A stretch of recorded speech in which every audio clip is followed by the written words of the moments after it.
Hi, this is Tom Rowe, Product Evangelist for CentreStack, and today I'm going to go over a quick how to install CentreStack tutorial. This is part of a series. It's a series of very short videos, a quick start series. So you've seen it before. You know how easy it is to install CentreStack on a server. So what we're doing is just downloading the installation package and putting it on a Windows Server 2016 machine.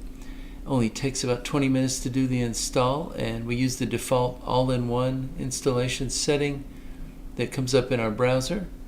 And then you add your admin account. This account is going to run the CentreStack cluster, and they'll be able to add tenants and users.